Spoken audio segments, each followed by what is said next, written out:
భారత ధర్మసత్రం కాదు, 140 కోట్ల జనాభాతో మేమే సతమతమవుతున్నాం. విదేశాల నుంచి వచ్చిన వారికి ఆశ్రయం ఇవ్వడం కుదరదు. ఈ దేశంలో స్థిరపడేందుకు మీకు ఏం హక్కు ఉంది? సుప్రీంకోర్టు. ఇండియాలో ఆశ్రయం కల్పించాలన్న శ్రీలంక పౌరుడి పిటిషను తిరస్కరణ. ప్రపంచం నలుమూలల నుంచి వచ్చే శరణార్థులకు ఆశ్రయం కల్పించేందుకు భారత్ ధర్మసత్రం కాదని సుప్రీంకోర్టు స్పష్టం చేసింది. భారత్లో ఆశ్రయం కల్పించాలని కోరుతూ శ్రీలంక పౌరుడు దాఖలు చేసిన పిటిషన్ను తిరస్కరించింది. ఈ సందర్భంగా పలు కీలక వ్యాఖ్యలు చేసింది. 140 కోట్ల మంది జనాభాతో ఇప్పటికే మేము సతమతమవుతున్నాం, మిమ్మల్ని అందరిని తీసుకొచ్చి ఎట్లా ఆశ్రయం కల్పిస్తామని కొట్టిపడేసింది. ఇక లక్నోకు సన్ స్ట్రోక్, IPL నుంచి ఎలిమినేట్. 6 వికెట్ల తేడాతో హైదరాబాద్ గెలుపు. మెరుపు హాఫ్ సెంచరీతో సత్తా చాటిన అభిషేక్. మార్క్రమ్ పూరన్ శ్రమ వృధా.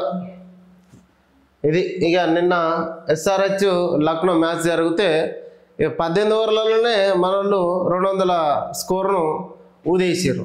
ఇంకేమైనా అవకాశం ఉన్నో చూడాలి, కానీ లక్నో అయితే ఇంటికి వెళ్ళిపోయింది.